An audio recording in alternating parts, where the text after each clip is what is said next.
Hello, you are watching Shalom World News. I'm Rory McLennan coming to you from Glasgow, Scotland.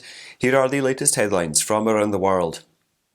The US Commission on Interreligious Freedom has said in its annual report that Afghanistan and 4 other nations ought to be included in the list of 10 countries that are already recognised by the US State Department for having religious freedom issues.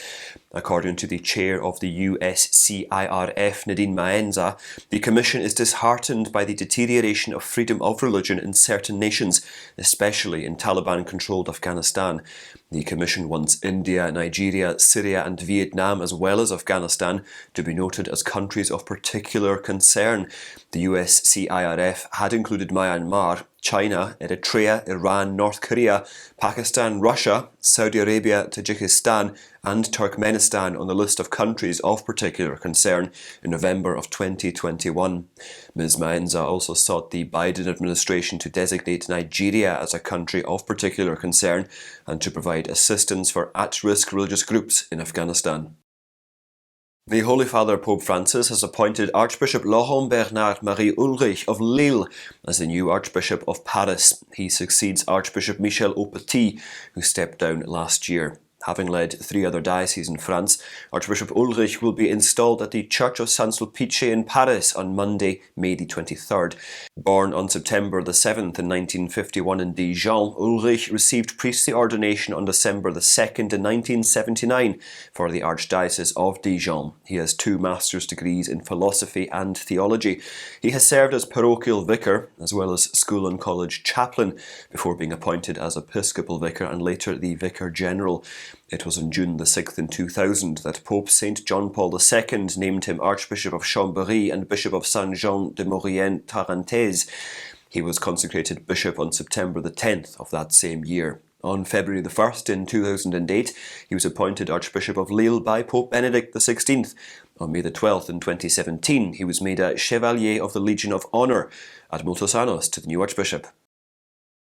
The city of Rome will be hosting the 22nd Assembly of the International Union of Superiors General from the 2nd to the 6th of May, and it will witness some 700 religious belonging to 71 nationalities assembling along with 521 superior generals to discuss the theme Embracing Vulnerability in the Synodal Journey. 10 key speakers will lead reflections on synodality from 5 perspectives, those being the synodal process, religious life and synodality, peripheries and calls to transformation. The participants will also enter into a dynamic of common discernment as a church by recognising vulnerability as a typical human feature. The UISG was established in 1965 as an international platform for superior generals of institutions of Catholic women religious, and its members include 1,900 superiors whose general houses are spread across 97 nations. It is aimed at fostering dialogue and collaboration among religious congregations and society at large.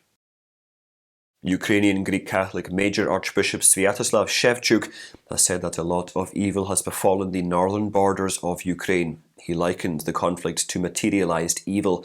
The top prelate deplored the glorification of evil by the invaders, saying, quote, "Even more, under the current president of Russia, these crimes have become heroic deeds.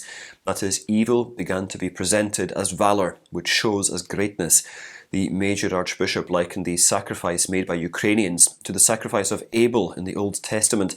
He said the killing of Abel by his brother Cain was the first murder in human history, adding that Abel was a prototype of Christ himself. The prelate said that the sacrifice of Jesus is the key to understanding the suffering of Ukrainians.